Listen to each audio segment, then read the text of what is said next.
You know what really pisses me off? This tree.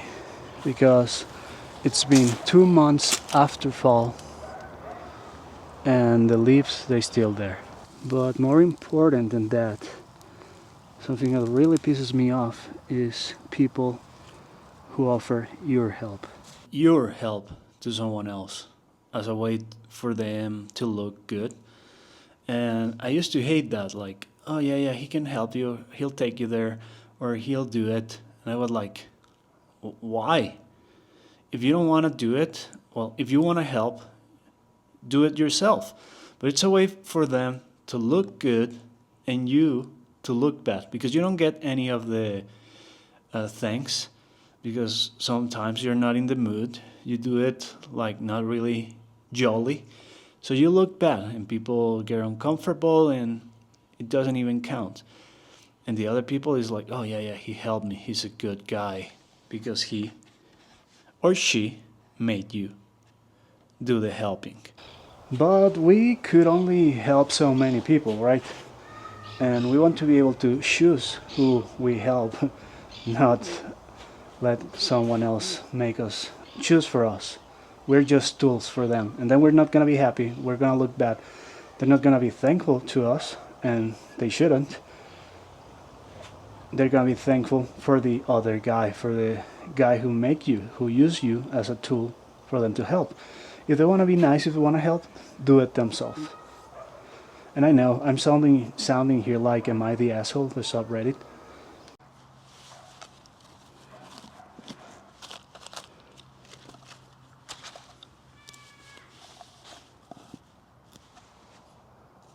And I'm not saying you're not able to help sometimes, but they can ask you when somebody else uses you as a tool for them to look good, to fix their reputation, to gain points, is when I don't like it, when I really hate it.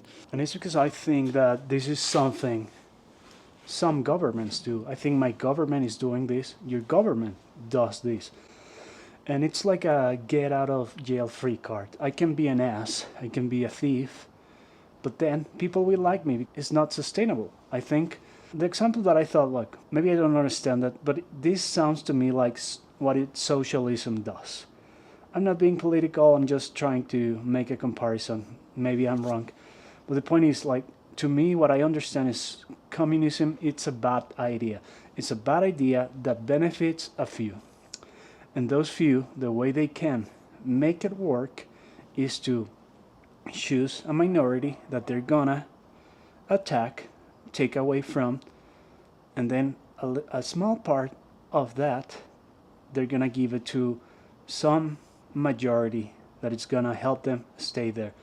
But while they're doing this, they are hurting everything: the market, the country, the nature.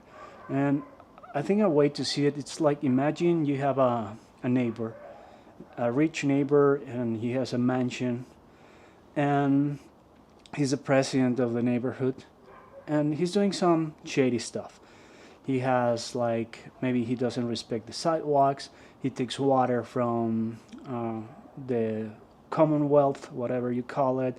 He gets power from the park. He uses the park for his parties and stuff like that. And people are starting to get angry. He releases his dogs, his wild dogs, to go to roam around and destroy the garbage cans of others and stuff. So people are started to get tired, and he notices that he says, "Okay, how can I do? How can I keep this?" So he chooses a neighbor that he's gonna take away his house, and he says, "Hey, hey, calm down. I got something for you. Okay, this is working for all of us. You can and you can go get his DVD. You can go get his PlayStation. You can go get his camera, his glasses, whatever." And it works for a little while, but we all know it's not gonna be able to be sustainable because at the same time he's hurting the neighborhood and stuff like that. But he offers somebody else's in a way for him to look good, to win appreciation. And I'm not blaming the people who get, like, seduced by these free gifts, because we all like free stuff, we all like gifts, but we gotta think something. You gotta think this is a rule, one of the rules that ruled my life. In another video I let you know the other ones, but one of them, there's nothing is free. People don't give anything for free, nothing, not even your parents, nobody. Because I can explain later with evolution about your parents and control and whatever. It doesn't mean they don't love you, it doesn't mean they're evil, whatever. But nobody gives anything for free. So as what happening with the social media. Oh, how can I be able to have this application where I can edit my videos for free? Such nice people. But as they say, when you don't pay for anything, when something is free, you are the product. And we all know that now. The product is our attention, and it's costing our lives. So whatever. But we gotta think that we're gonna have to pay for it later. Once I heard like this metaphor that I really like, that life is like a shopping cart. You can put anything you want in it, but at the end of the day, you're gonna have to go to the register and pay. Usually that's how things were supposed to happen. Shocking. But anyway, maybe you enjoy the PlayStation for a few days, but then there's no power, there's no water, there's no grass in the park. You cannot use the park because he stole it from himself.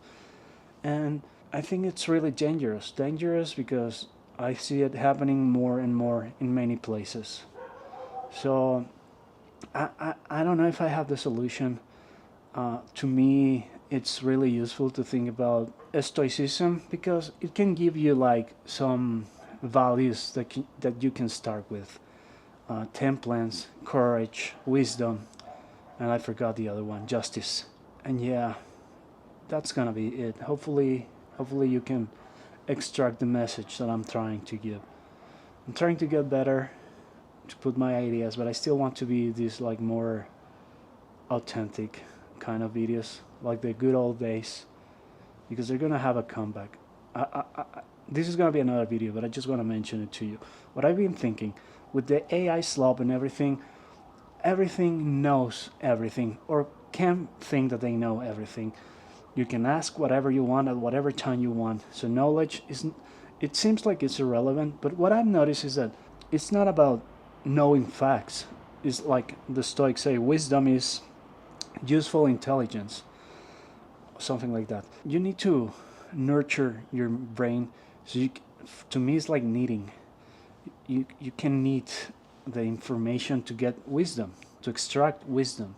Knowledge can be knead into wisdom, but you gotta know for many different parts. I'm going here on a tangent. Oh yeah, so that's what I've been thinking. I think people are gonna come back to want videos about what we think, about opinions, about creation, because knowledge now it's probably not very relevant anymore. You can know everything, but doing something with knowledge, it's different. To me, it's like once I heard an example of the difference between a cook and a chef. A cook follows a recipe and a chef creates with what he knows. He uses theory, he uses whatever to create something that it doesn't exist. And I think it can be like that with knowledge, with wisdom. You can create something, not just follow like recipes or repeat bullet points and stuff like that. So anyway, goodbye.